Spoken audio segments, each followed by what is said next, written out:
What's it like to have a son be a sponsored skateboarder and actually do something that you love as a father? Seems pretty rare for parents to actually, have a kid do it. I really try to stay out of his way and let him do his thing, and I feel like he's very good at just shutting up and skating, so to speak. He just lets the skating do the talking, and he's very low-key about everything else, especially my influence or my whatever I have, or living in that sort of shadow. He doesn't at all. He has his own style. He has his own heat. He's got his own fans, and it's really fun to see. And he's really broken away kind of from my mold, and so I love it. And and I guess the fun part is when he tells me he learned kickflip frontside nose slides. I understand what he's talking about. I guess it does help, doesn't it? Well, it's interesting, too. It's a great question because, there are so many, when you sort of look at the example of parents and kids, and I feel like there are people who are in professions like in the acting community where, famous and non-famous actors alike, when their kids tell them that they want to become actors, are like, oh, for the love of God, please don't do that.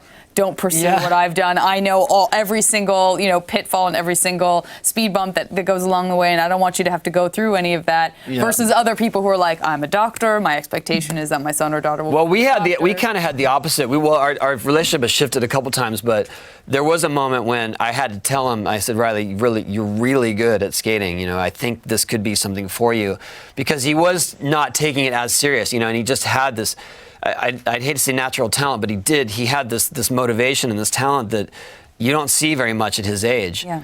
And so I had to tell him, I think this could be something big for you, and you might want to take it a little more serious and not just take the whatever fly-by-night sponsor that is giving you a shirt every once in a while. You have the potential to do this on a bigger scale, and I think he really did take that to heart, because that was about 4 years ago, and he went full speed ahead and got sponsored by Quicksilver, did tours with them, and then eventually got an offer from one of the most premier skate teams, Baker, and he had to come to me and say, Baker wants to sponsor me, and at the time he was writing for my company, and so we shifted in that sense that he's like, well, now I'm kind of ahead of the game, so I want to go over here.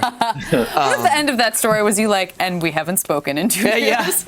No, I was, estranged. I told him, I said, it's your decision, and obviously I understand. I knew at some point, I knew you had to have your own identity and go do this, and I was trying to help as much as I could, give you support without being overpowering, and he went off to Baker, and now he's got quite a reputation.